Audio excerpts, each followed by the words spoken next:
Good evening all of you. स्वागत है आप सभी का केडीएस कंपटीशन क्लासेज के यूट्यूब चैनल पर। और मैं आशा करती हूँ कि आप सभी लोग स्वस्थ होंगे, मस्त होंगे और अपनी तैयारी पर नियंत्रित कायम। तो देखिए, आज हम पढ़ने जा रहे हैं मौलिक अधिकार। और मौलिक अधिकारों में जो हमने मौलिक अधिकार पूरे कर लिए थे और मौलिक अधिकारों से संबंधित महत्वपूर्ण प्रश्नोत्तरी, मौलिक अधिकार जो हमने पढ़े हैं उनसे रिलेटेड हम क्वेश्चन करते हैं। उनसे क्या है कि हमने जो पढ़ा है वो हमें याद है या फिर नहीं है, इसका हमें कंफर्म है। तो आप सभी लोग जल्दी से जल्दी जुड़ जाइए और क्लास को शेयर कर दीजिए अपने दोस्तों के पास में, जिससे वो भी इस क्लास का लाभ उठा सके।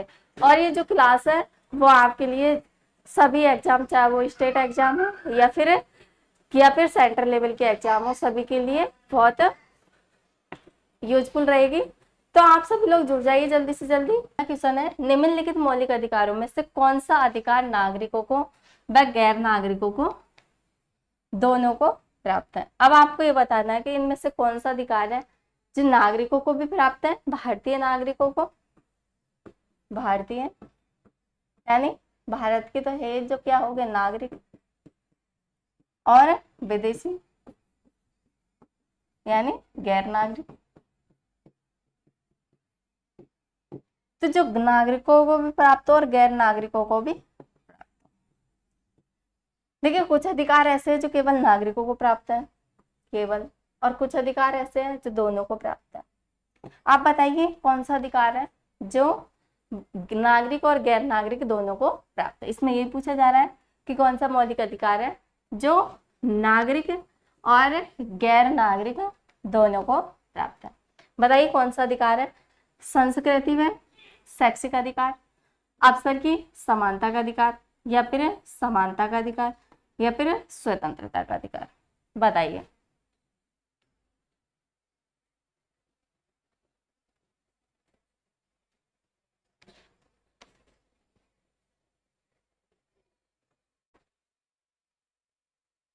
बताइए इसका राइट आंसर क्या होगा।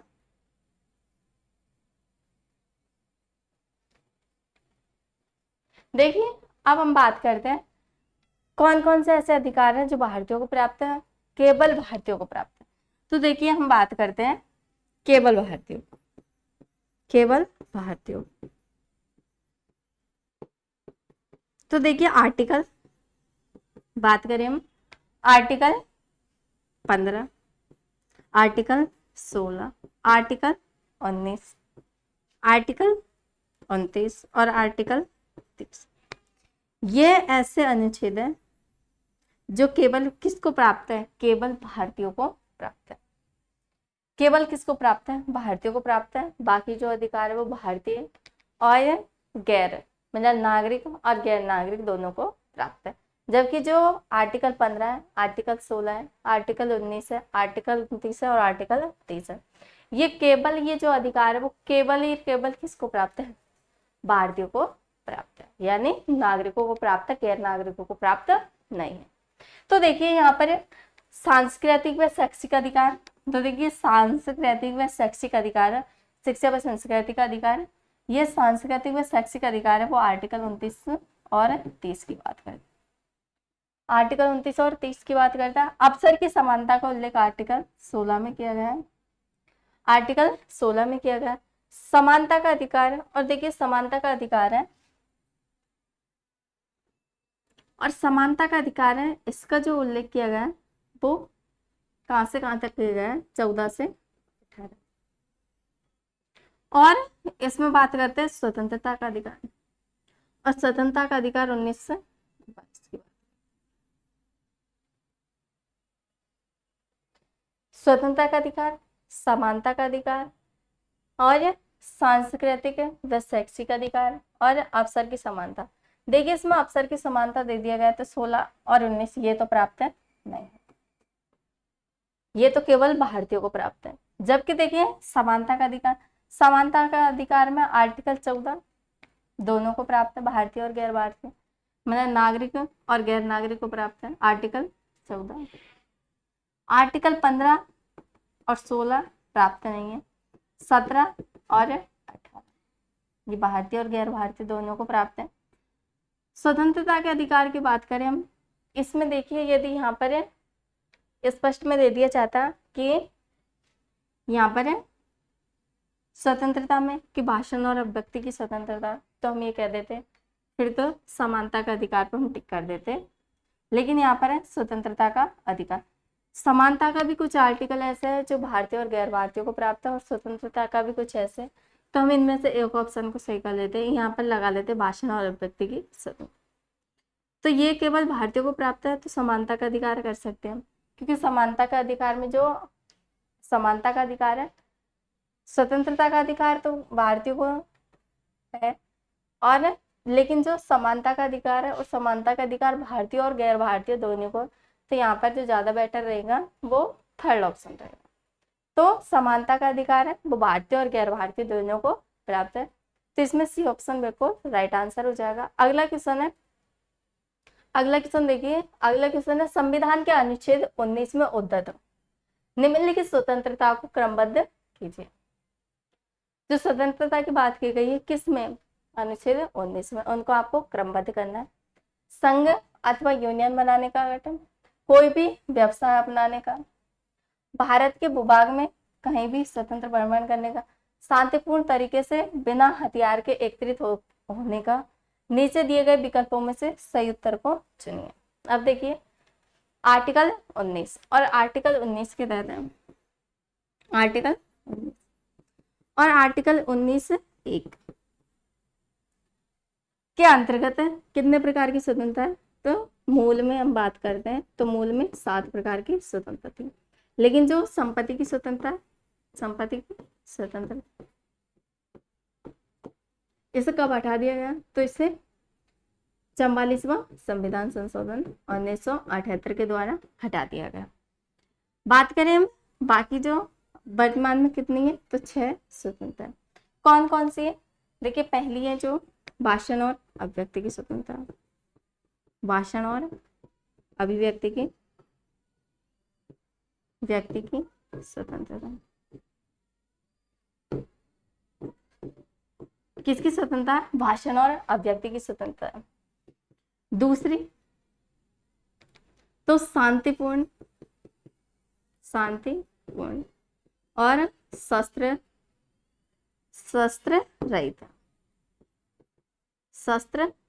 रहित बैठक करने की स्वतंत्रता। तीसरी है संघ बनाने की स्वतंत्रता, संघ या फिर संगठन, इसमें सहकारी समिति भी जोड़ दिया गया, सहकारी समिति, ये 97वें संविधान संशोधन के द्वारा 2011 में, इसमें सहकारी समिति बनाने की स्वतंत्रता। चौथा है कहीं भी घूमने फिरने की स्वतंत्रता, कहीं भी निवास की स्वतंत्रता, कहीं भी घूमने फिरने की, कहीं भी निवास की स्वतंत्रता। और छठी थी वो संपत्ति की थी, इसे हटा दिया गया। और सातवीं कोई भी व्यवसाय चुनने की स्वतंत्रता, कोई सा भी व्यवसाय चुनने की स्वतंत्रता। तो पहली क्या, भाषण और अभिव्यक्ति की स्वतंत्रता। इसमें देखिए भाषण और अभिव्यक्ति की स्वतंत्रता की बात की जा रही थी, नहीं, इसमें शांतिपूर्ण और शस्त्र रहित बैठक करने की स्वतंत्रता। तो पहली है डी, तो पहले में डी देखिए ए के ऑप्शन में आ रहा है। उसके बाद में देखिए संघ यूनियन बनाने की, तो ए देखिए कौन से, संघ यूनियन बनाने की यानी सहकारी समिति, संघ बनाने की संगठन, सहकारी समिति बनाने की स्वतंत्रता दूसरी। और इसके बाद में देखिए कहीं भी भूभाग में भ्रमण करने की स्वतंत्रता, तो चौथी है कहीं भी घूमने फिरने की स्वतंत्रता, पांचवी कहीं भी निवास करने की स्वतंत्रता, और छठी है कोई भी व्यवसाय अपनाने की स्वतंत्रता। तो लास्ट में कौन सी आ जाएगी, देखिए जो इसमें लिखा हुआ आ रही, बाकी दूसरी तो यह है, हाँ, तीसरी, चौथी, और वो चौथी ये है, और ये कौन सी, सातवीं। 6 संपत्ति की थी वो हटा दी गई है, तो ये जो छठी बात है कोई सा व्यवसाय चुनने की स्वतंत्रता। पहली कौन सी थी, भाषण और अभिव्यक्ति की स्वतंत्रता, अभिव्यक्ति की स्वतंत्रता। और कहीं भी निवास की स्वतंत्रता, ये भी रहेगा इसमें। तो ये कौन सी स्वतंत्र, कितनी स्वतंत्रता हुई, 6 स्वतंत्रता, 7वीं थी जो 6वें नंबर पे थी संपत्ति की, उसे हटा दिया गया है। तो ये, तो इसमें कौन सा ऑप्शन राइट होगा, बिल्कुल सेकंड ऑप्शन बिल्कुल राइट आंसर। कौन सा ऑप्शन राइट हो जाएगा, सेकंड ऑप्शन बिल्कुल राइट आंसर हो जाएगा। क्लियर यहाँ तक।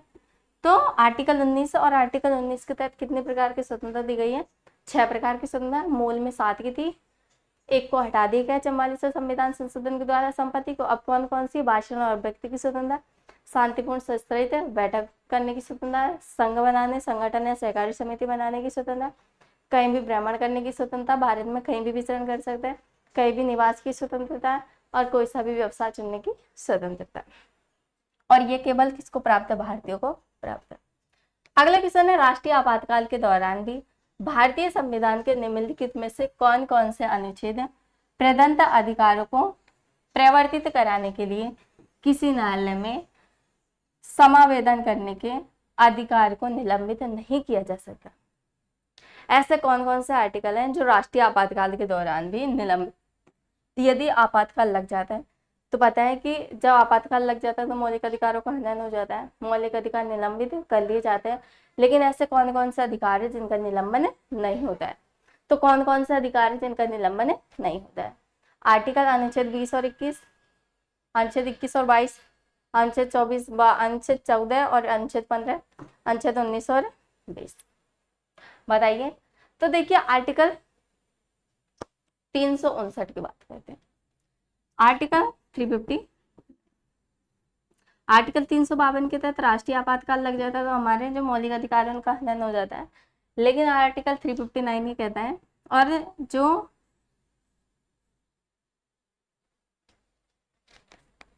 जो राष्ट्रीय आपातकाल लगता है वो 3 कारणों से लगता है, या तो बाहरी आक्रमण हो, या फिर युद्ध हो, बाहरी आक्रमण, या फिर भारत किसी देश के साथ में युद्ध की घोषणा कर दे, युद्ध की स्थिति, या फिर सशस्त्र विद्रोह, यानी आंतरिक अशांति।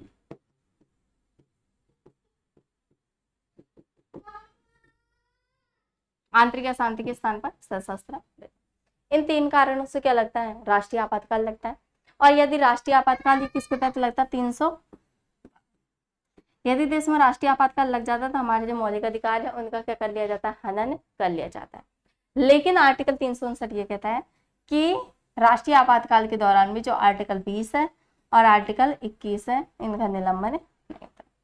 आर्टिकल 20 और आर्टिकल 21, तो 20 और 21 देख लीजिए कौन से में, तो आर्टिकल ए ऑप्शन, और ए ऑप्शन में आर्टिकल 20 और आर्टिकल 21 इनका निलंबन नहीं होता है। तो कौन सा ऑप्शन राइट हो जाएगा, ए ऑप्शन बिल्कुल राइट आंसर हो जाएगा।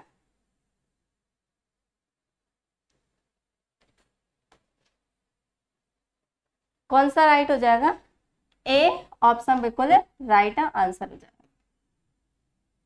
अगला क्वेश्चन देखिए, और अगला क्वेश्चन है, निम्नलिखित युग्मों में से कौन सा सही सुमेलित नहीं है। इसमें पूछा जा रहा है कि कौन सा सही सुमेलित नहीं है। एक साइड आपको अनुच्छेद दे रखे हैं आर्टिकल, और एक साइड दे रखा है कि इन आर्टिकलों में क्या है, किसका उल्लेख किया गया। इसमें पूछा जा रहा है कि कौन सा सुमेलित नहीं है, तो कौन सा सुमेलित नहीं है ये बताना है आपको। निम्नलिखित युग्म से कौन सा सुमेलित नहीं। अनुच्छेद 17 छुआछूत का उन्मूलन करता है, बिल्कुल जो अनुच्छेद 17 है उसमें किसकी बात की गई है, छुआछूत के उन्मूलन की बात की गई है। इसका मतलब अस्पृश्यता का निवारण की बात की गई। आर्टिकल 21 और आर्टिकल 21 में जीवन में व्यक्तिगत स्वतंत्रता की रक्षा की बात की गई। आर्टिकल 21 है वो किसकी बात करता है, जीवन व्यक्तिगत स्वतंत्रता की रक्षा की बात करता है। जीवन का अधिकार है वो किस में दिया गया, आर्टिकल 21 में दिया गया। प्राण और दैहिक स्वतंत्रता का अधिकार है, प्राण व दैहिक स्वतंत्रता, ये किस में दिया गया, आर्टिकल 21 में दिया गया। और आर्टिकल 24 में प्राथमिक शिक्षा का अधिकार। अब देखिए यहाँ पर ये रॉन्ग हो जाए, आपको पता होगा कि आर्टिकल 24 है और आर्टिकल 24 किसकी बात करता है, बाल श्रम, बाल श्रम पर रोक। और बाल श्रम 14 साल से कम उम्र के बच्चे, कि जो बच्चे होते हैं उनसे खतरनाक कल कारखानों में कार्य नहीं करवाया जा सकता। ये बात करता है आर्टिकल 24। आर्टिकल 29 अल्पसंख्यकों की संस्कृति की रक्षा करता है। बिल्कुल, जो आर्टिकल 29 है ये कहता है कि सभी अल्पसंख्यकों को अपनी भाषा, लिपि और संस्कृति को बनाए रखने का अधिकार है। ये कौन सा आर्टिकल कहता है? ये आर्टिकल 29 कहता है। क्या कहता है? सभी को भाषा, लिपि और संस्कृति को बनाए रखने का अधिकार। आर्टिकल 24 क्या कहता है? कि बाल श्रम पर रोक की बात करता है कि 14 साल से कम उम्र के जो भी बच्चे होते हैं उनसे खतरनाक कल कारखानों में कार्य नहीं करवाया जा सकता।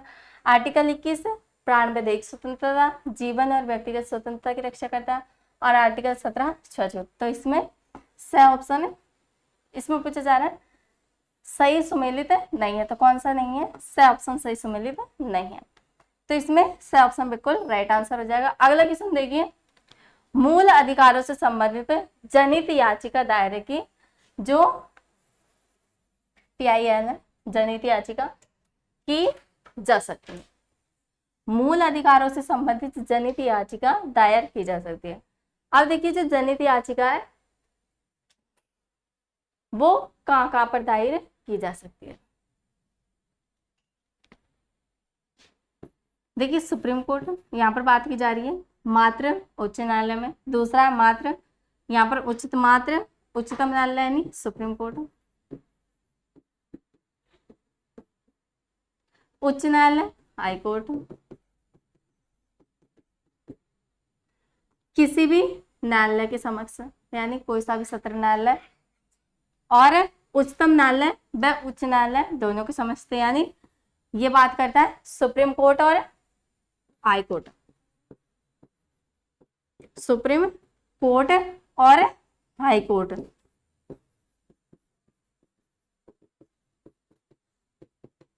दोनों में जारी की जा सकती है। तो देखिए, आपको पता है कि जो मूल अधिकार है, मूल अधिकारों का उल्लंघन होने पर सुप्रीम कोर्ट और हाई कोर्ट दोनों क्या करता है? दोनों याचिका दायर करते हैं।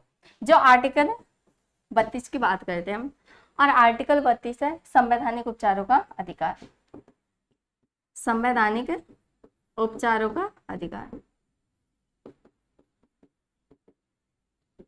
और संवैधानिक उपचारों का जो अधिकार है आर्टिकल 32 से डॉक्टर भीमराव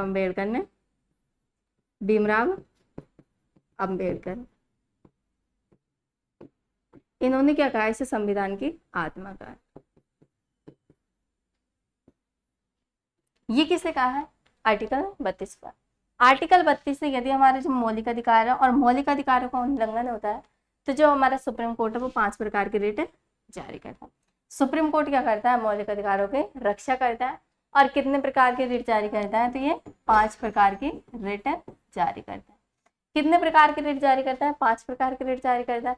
जबकि जब हमारे मौलिक अधिकार या विधिक अधिकारों को उल्लंघन हो जाए तो जो हमारा उच्च न्यायालय, आप पता होगा कि उच्चतम न्यायालय और उच्च न्यायालय दोनों रिट जारी करता है।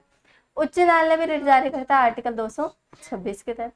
लेकिन जो उच्च न्यायालय वो मौलिक अधिकारों के उल्लंघन होने पर और विधिक अधिकार दोनों का उल्लंघन होने पर रिट जारी करता है।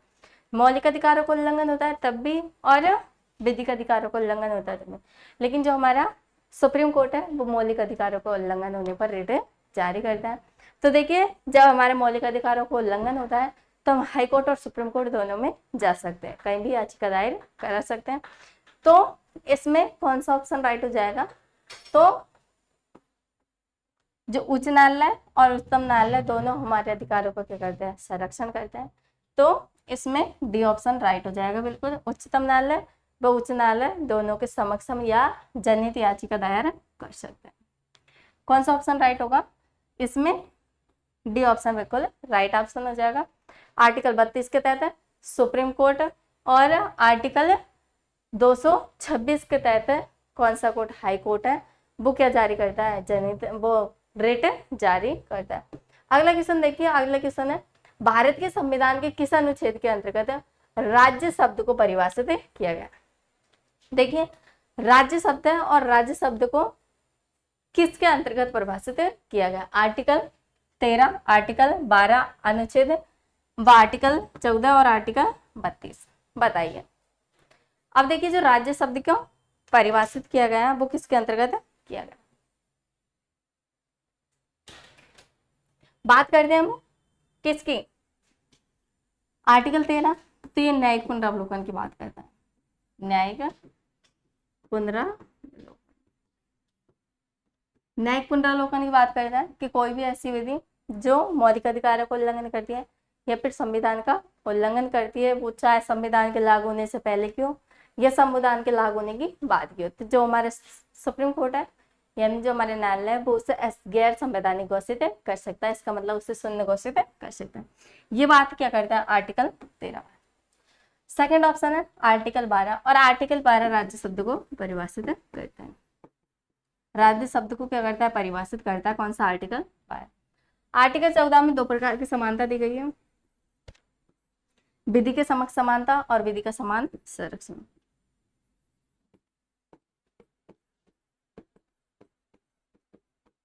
और विधि का समान संरक्षण,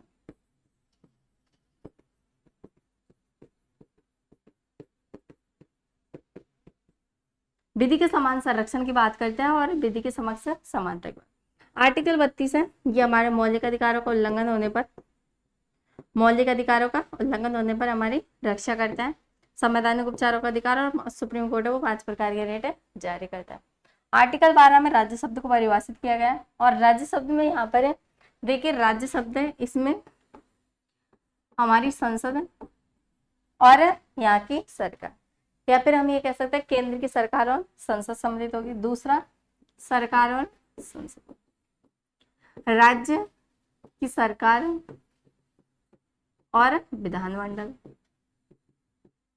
तीसरा, ग्राम पंचायत, नगर निगम, ये इसमें सम्मिलित होगा। चौथा, राज्य की कोई सी भी ऐसी संस्था है जो राज्य से वित्त ग्रहण करती हो, राज्य द्वारा संचालित, वो किस में आएगी, राज्य शब्द में आएगी। इसके अलावा जो राज्य शब्द को परिभाषित है, ये तो मौलिक अधिकारों में राज्य शब्द को परिभाषित किया गया है। आर्टिकल 36 भी नीति निर्देशक तत्वों में आर्टिकल 36 है, वो भी राज्य शब्द को बात करता है, लेकिन उसमें ये लिखा हुआ है कि राज्य शब्द की परिभाषा जो आर्टिकल भाग 3 के आर्टिकल 12 में दी गई है, वहीं जो राज्य की परिभाषा वो आर्टिकल 36 में। तो आर्टिकल 36 और आर्टिकल 12, लेकिन यहाँ पर जो बात की गई है वो आर्टिकल 12 की बात की गई है, आर्टिकल 36 ऑप्शन में नहीं है और मूल अधिकार चल रहा। तो कौन सा ऑप्शन राइट हो जाएगा, अनुच्छेद 12, बी ऑप्शन। अगला देखिए, भारत में मताधिकार और निर्वाचन होने का अधिकार है। मताधिकार है और निर्वाचन, यानी हमको जो मत देने का अधिकार है, निर्वाचित होने का अधिकार है, वो आर्टिकल किसके तहत है या फिर कौन से अधिकार के तहत है, आर्टिकल 326 के तहत है। जो 18 वर्ष से अधिक उम्र के जो भी युवा है सभी को मत देने का अधिकार, आर्टिकल 326 मतदान का अधिकार, अधिकार की बात करते हैं। अब ये जो अधिकार है वो देखिए संवैधानिक अधिकार है, नैसर्गिक अधिकार है, विधि का अधिकार या फिर मूल अधिकार। कौन से अधिकार के अंतर्गत आएगा बताइए, भारत में मताधिकार और निर्वाचन होने का जो अधिकार है वो कौन से अधिकार के अंतर्गत आएगा। तो देखिए ये किसके अंतर्गत आएगा, विधिक अधिकार के अंतर्गत आएगा, आर्टिकल 326 इसकी बात करता है। अगला क्वेश्चन है, और अगला क्वेश्चन देखिए, निम्न अधिकारों में से डॉक्टर भीमराव अंबेडकर ने कौन से अधिकार को संविधान के दिल यानी हार्ट और आत्मा बताया। अभी हमने बात की थी आर्टिकल 32 की, कौन से अधिकार को बताया, देखिए धर्म की स्वतंत्रता का अधिकार, संपत्ति का अधिकार और समानता का अधिकार और संवैधानिक उपचारों का अधिकार। आर्टिकल जो 32 है ये मौलिक अधिकारों के संरक्षण की बात करता है, और जो भीमराव अंबेडकर है जो हमारे भारतीय संविधान के जनक और जननी कहलाते हैं, उन्होंने ये कहा था कि आर्टिकल 32 से ये संविधान की आत्मा है। संविधान की आत्मा क्यों कहा था, क्योंकि जो हमें मौलिक अधिकार प्राप्त है उनका जो संरक्षण किया जाता है वो किसके द्वारा किया जाता है, आर्टिकल 32 के तहत ही किया जाता है। तो आर्टिकल जो 32 है और आर्टिकल 32 क्या है, आर्टिकल 32 और आर्टिकल 32 क्या है, संवैधानिक उपचारों का अधिकार, संवैधानिक उपचारों का, और ये क्या है, संविधान का सबसे महत्वपूर्ण आर्टिकल, या फिर जो संविधान की आत्मा है या संविधान का हृदय वो क्या है, आर्टिकल 32। तो आर्टिकल 32 संवैधानिक उपचारों का अधिकार, तो डी ऑप्शन इसमें बिल्कुल राइट आंसर हो जाएगा। कौन सा ऑप्शन राइट होगा? डी ऑप्शन बिल्कुल राइट आंसर हो जाएगा। संवैधानिक उपचारों का अधिकार आर्टिकल 32 में, इसे डॉक्टर भीमराव अम्बेडकर के द्वारा संविधान की आत्मा और दिल कहा गया। अगला क्वेश्चन है, भारत में रहने वाले विदेशियों के लिए निम्नलिखित में से कौन से अधिकार उपलब्ध है? जो विदेशी है वो भारत में रहते हैं, उनके लिए कौन कौन से अधिकार है जो भारत में बताइए? शिक्षा का अधिकार, आवागमन का, और कानून के समक्ष समानता या भाषण की स्वतंत्रता। नीचे दिए गए कूट को बताइए कौन सा अधिकार है? यहाँ पर है नीचे दिए गए कूट में से सही उत्तर चुनें। भारत में रहने वालों की बात की जा रही है, इसका मतलब इसमें गैर नागरिक, भारत में रहने वाले विदेशियों की बात की जा रही है, इसका मतलब गैर नागरिक या फिर विदेशी। और अभी हमने बात की थी कि कौन कौन से आर्टिकल है जो विदेशियों को प्राप्त नहीं है। देखिए आर्टिकल 16, 15, 16 और 15, 16, 19, 29 और 30, ये केवल भारतीयों को प्राप्त है, विदेशियों को प्राप्त नहीं है। अब देख लीजिए यहाँ पर कौन कौन सा आर्टिकल है। चुप रख इसको।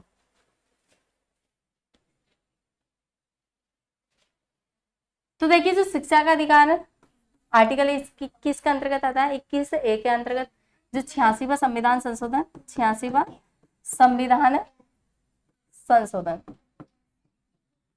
इसके द्वारा 2000 इसमें जोड़ा। तो जो शिक्षा का अधिकार है और शिक्षा का अधिकार है यह आर्टिकल 21A के अंतर्गत। किसके अंतर्गत है? आर्टिकल 21A के अंतर्गत है। तो इसमें ये जो अधिकार है वो भारतीयों को भी प्राप्त है और विदेशियों को भी प्राप्त है। सेकंड है देखिए आवागमन की स्वतंत्रता, और कहीं भी आवागमन की स्वतंत्रता ये आर्टिकल 19 के अंतर्गत आती है। कानून के समक्ष समानता आर्टिकल 14 के तहत आती है, और भाषण और व्यक्ति की स्वतंत्रता आर्टिकल 19(1) के अंतर्गत आती है। आर्टिकल 19(1) के अंतर्गत जो चौथी स्वतंत्रता है वो आवागमन की स्वतंत्रता है।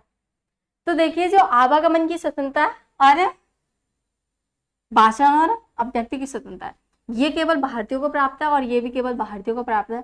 तो यहाँ पर पूछा जा रहा है कि भारत में रहने वाले विदेशियों को, इसका मतलब गैर नागरिकों को या फिर विदेशियों को जो प्राप्त स्वतंत्रता है वो प्राप्त है, जो अधिकार है वो कौन कौन सा? देखिए शिक्षा का अधिकार है ये दोनों को प्राप्त है, जो गैर भारतीय है या फिर जो गैर भारतीय है, जो विदेशी जो भारत में रह रहे उनको प्राप्त है, और कानून के समक्ष समानता उनको भी प्राप्त है। तो ए और कौन सा? ए और सी राइट हो जाएगा। ए और सी कौन सा में? तो यहाँ पर बी ऑप्शन बिल्कुल राइट आंसर हो जाएगा। ए और सी कौन सा ऑप्शन राइट हो जाएगा? बी ऑप्शन बिल्कुल राइट आंसर हो जाएगा।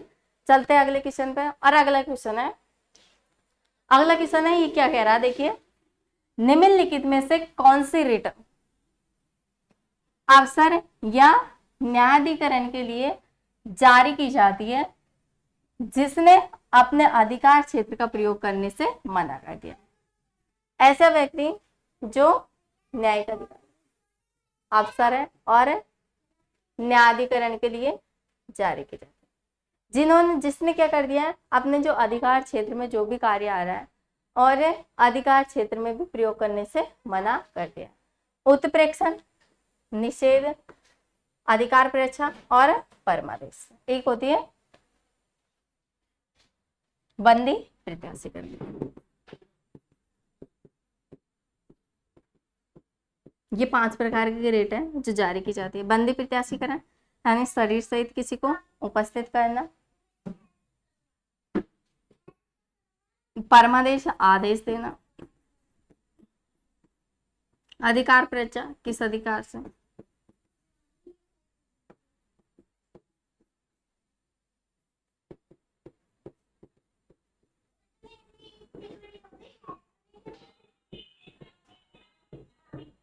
निषेध मना करना यानी, और उत्प्रेक्षण इसका भी यही होता है मना करना यानी निषेध करना। उत्प्रेक्षण, निषेध, अधिकार परीक्षा और परमादेश। तो इसमें बताइए राइट आंसर कौन सा होगा।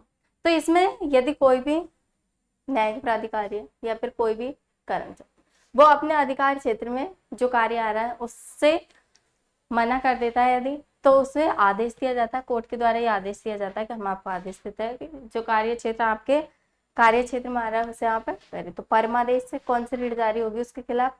परमादेश, यानी आदेश देने कि वो जो कार्य उसके कार्य क्षेत्र में आ रहे हैं उस कार्य को वह करे। तो इसमें क्या दिया जाएगा? आदेश दिया जाएगा। तो कौन सी रीट जारी होगी? परमादेश से रीट जारी होगी। जबकि जो पंथी प्रत्याशीकरण है ये लोक अधिकारी और निजी अधिकारी दोनों के खिलाफ जारी होती है, जबकि ये बाकी है जो निजी व्यक्ति के खिलाफ जारी नहीं होती है। आगे भारतीय संविधान में स्वतंत्रता के मूल अधिकारों में शब्द शामिल नहीं है। कौन सा ऐसा है जो भारतीय संविधान के मूल अधिकार में शामिल नहीं है? देखिए, भाषण की स्वतंत्रता, व्यवसाय की स्वतंत्रता और अंतःकरण की स्वतंत्रता और शिक्षा का अधिकार भारतीय संविधान में स्वतंत्रता के मूल अधिकार में शामिल नहीं है। मूल अधिकार में क्या शामिल नहीं है बताइए?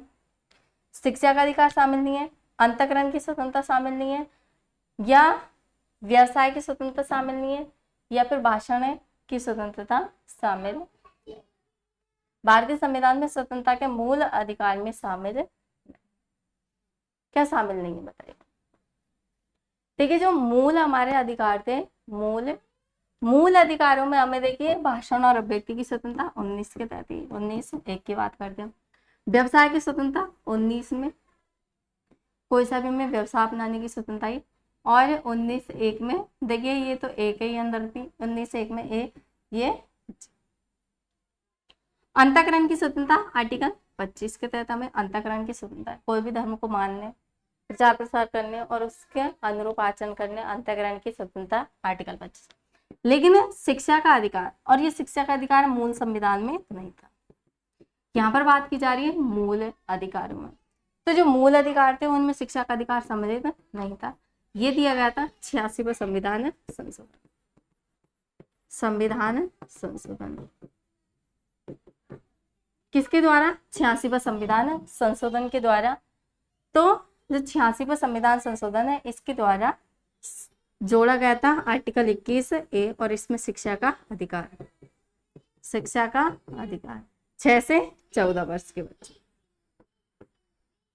14 वर्ष के बच्चों की बात की है। प्राथमिक शिक्षा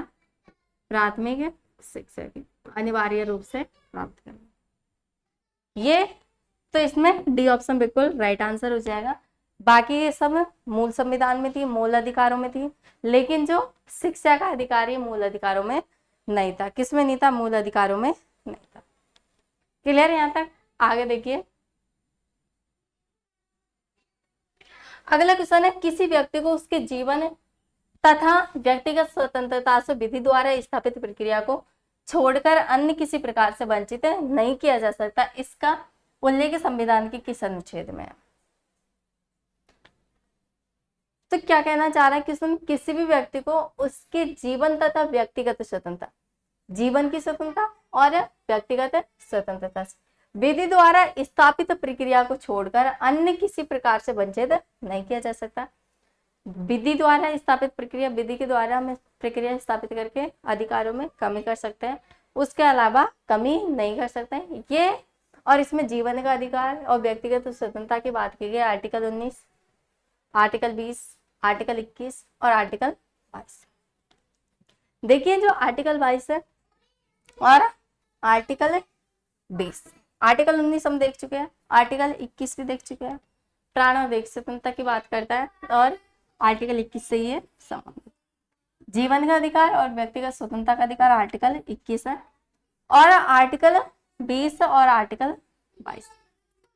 आर्टिकल जो 20 है ये दोष सिद्धि से निवारण के, यदि किसी व्यक्ति है वो, उसको तब तक अपराधी घोषित नहीं किया जा सकता जब तक उसने उस समय लागू किसी कानून का विरोध न किया हो। दोहरा दंड की मनाही करता है, यानी भूतलक्षी प्रभाव, दोहरे दंड की मनाही करता है। मतलब एक व्यक्ति को, यदि किसी व्यक्ति है उसने यदि एक सजा, एक अपराध किया तो उसके लिए एक ही सजा दी जा सकती है, डबल सजा नहीं दी जा सकती है। न्यायिक मामले की बात करता है, प्रशासनिक में दी जा सकती है। तीसरी बात करते हैं कि आत्म अभिशंसा की, कि कोई भी व्यक्ति उसे स्वयं के खिलाफ गवाह देने के लिए बाध्य नहीं किया जा सकता। ये बात कौन सा आर्टिकल करता है? आर्टिकल 20 करता है। जबकि जो आर्टिकल 22 है, और आर्टिकल 22 ही गिरफ्तारी के निरोध में बात करता है। यदि कोई भी व्यक्ति उसे यदि गिरफ्तार कर लिया जाता है तो उसे कारण जानने का अधिकार है, उसको कारण जानने का बचाव के लिए अपने मनपसंद के वकील का अधिकार है, और उसे 24 घंटे के अंदर मजिस्ट्रेट के सामने उपस्थित होने का अधिकार। ये 24 घंटे के अंदर, इसमें यात्रा का समय और छुट्टी का समय सम्मिलित नहीं होता है। लेकिन ये में एक्सेप्शन होता है, जो निवारक नजरबंदी होते हैं और शत्रु अन्य देशी होते हैं उन पर ये लागू नहीं होता है। जो थर्ड वाला 24 घंटे के अंदर मजिस्ट्रेट को सामने उपस्थित होना, ये आर्टिकल 22 इसकी बात करते हैं। तो इसमें तो राइट आंसर क्या हो जाएगा हमारा? 21 आंसर हो जाएगा कि किसी व्यक्ति को उसके जीवन तथा व्यक्तिगत स्वतंत्रता से विधि द्वारा स्थापित प्रक्रिया से अलग किया जा सकता है, अन्यथा नहीं किया जा सकता। इसका उल्लेख आर्टिकल किस में किया गया? 21 में किया गया। अगला क्वेश्चन है, भारतीय संविधान के अनुच्छेद 12 के अनुसार राज्य में शामिल है। 12 के अनुसार राज्य में क्या क्या शामिल है? अभी हमने बात की थी आर्टिकल 12, जहां पर आर्टिकल 12 आया था वहां पर देखिए, भारत की संसद और सरकार बिल्कुल सम्मिलित है, राज्य की सरकार और विधानमंडल बिल्कुल सम्मिलित है, भारतीय राज्य क्षेत्र के भीतर या भारतीय सरकार के अधीन सभी स्थानीय अन्य प्राधिकरण भी इसमें सम्मिलित है। तो देखिए डी ऑप्शन इसमें बिल्कुल राइट आंसर हो जाएगा। हमने बात की थी भारत की जो संसद है और जो सरकार है वो राज्यसभा में सम्मिलित है, राज्य की संसद और सरकार राज्यसभा में सम्मिलित है। इसके अलावा जो ग्राम पंचायत है, नगर निकाय ये है, और इसके अलावा जो अधीन राज्य सरकार या फिर भारत सरकार के अधीन सभी स्थानीय तथा अन्य प्राधिकार किसमें सम्मिलित होगा? राज्यसभा में सम्मिलित होगा। तो इसमें डी ऑप्शन बिल्कुल राइट आंसर हो जाएगा, उपयुक्त सभी। अगला क्वेश्चन है, और अगला क्वेश्चन है आज का लास्ट क्वेश्चन है, संविधान के अनुसार समानता के अधिकार में क्या शामिल है? नहीं। किसकी बात की गई है? संविधान के अनुसार समानता के अधिकार में क्या शामिल है? नहीं है। अब जो समानता के अधिकार की बात की गई है, और समानता के अधिकार में कौन सी समानता शामिल है? नहीं है। कानूनी समानता, सामाजिक समानता, अवसर की समानता और आर्थिक समानता। देखिए आर्टिकल 16 है वो अवसर की समानता की बात करता है। सामाजिक समानता, देखिए जो आर्टिकल 15 है सामाजिक समानता की बात करता है, जाति धर्म लिंग मूल वंश इनके स्थान पर कोई भी भेदभाव नहीं किया जा सकता है, यानी हम कह सकते हैं सामाजिक समानता। कानूनी समानता आर्टिकल 14, और आर्टिकल 18 की हम बात करते हैं तो ये राजनीतिक समानता की बात करता है, लेकिन आर्थिक समानता का कहीं भी इसमें उल्लेख नहीं किया गया। तो डी ऑप्शन बिल्कुल राइट आंसर। समानता, मूल अधिकारों में जो समानता है वो कानूनी समानता है, सामाजिक समानता है, अवसर की समानता है, राजनीतिक समानता है, लेकिन कहीं भी आर्थिक समानता की बात नहीं की गई है। तो इसमें आर्थिक समानता नहीं है। किसमें?